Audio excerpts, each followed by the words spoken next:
Cold and cloudy on this Thursday here in central and eastern Kentucky, but as we've mentioned, a dry day, exactly what we have needed, and it's good news that we will catch another one for Valentine's Day. Actually, it'll be a fairly nice day, especially with the sunshine returning, even with a pretty cold start tomorrow morning. And as we've been telling you really all week long, heavy rain expected on Saturday, flash flooding becoming more likely given the saturated ground, and of course the residual river flooding, that's going to be more of an issue into early next week with that anticipated rainfall on the way.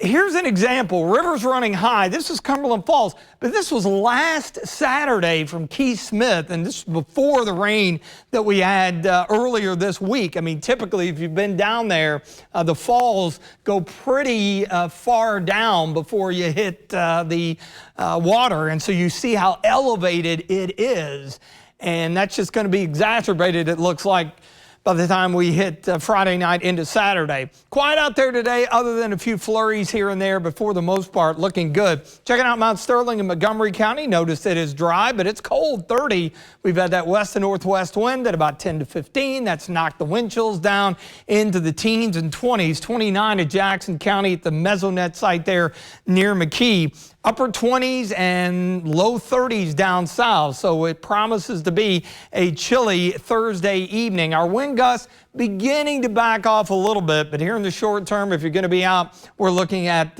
wind chills in the upper teens and low 20s.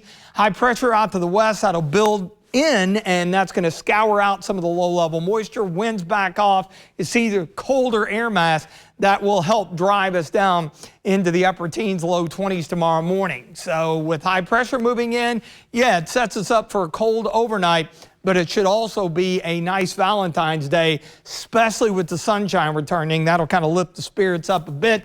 We'll moderate things pretty nicely, especially with more of an east to southeast wind. Low 40s here in central Kentucky, more mid to upper 40s down south. All right, looking ahead to this weekend's event, Friday night through Sunday, flood watch for all of central and eastern Kentucky. Here's the scenario. Area of low pressure, warm front out ahead of it. Moisture comes up from the Gulf of Mexico.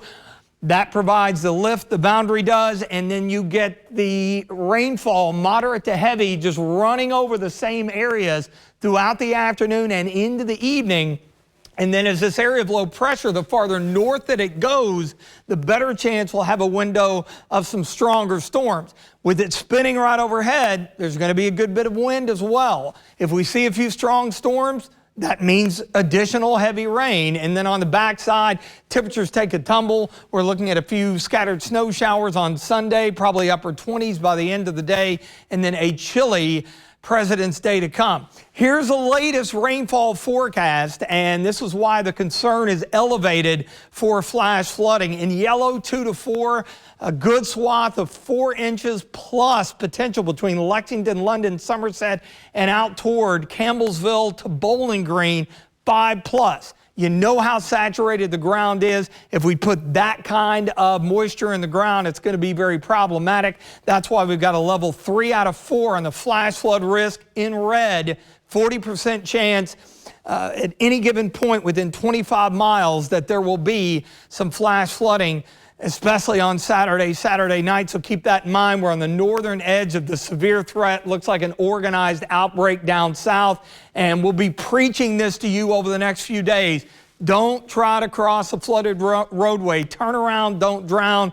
That's the biggest problem that we have. Folks think they can make it through a flooded roadway, and it does not take very much water at all, either on foot or in a vehicle, to get swept up in it. And that's something that we really want to avoid getting into the upcoming weekend, so keep that in mind. Now, let's jump ahead to next week because the active weather pattern stays in place. Look at Tuesday night into Wednesday. Yes, there could be some accumulating snow as a wave of low pressure passes by to our south, and then it does look like some colder air is going to be settling in for the end of next week and possibly as we finish out the month of February. So tonight, clearing out, it's going to be cold, 18 in the morning, 41 tomorrow afternoon. afternoon, mostly sunny, a little bit chilly, but a nice Valentine's Day. And of course, plenty going on with the 7-day. There's your flood threat day with heavy rain, some thunderstorms, breezy, mild, falling temperatures on Sunday, wrapping things up with some snow showers, cold for President's Day. And of course, we'll watch that system closely into the mid part of next week with more snow potential here in the Bluegrass.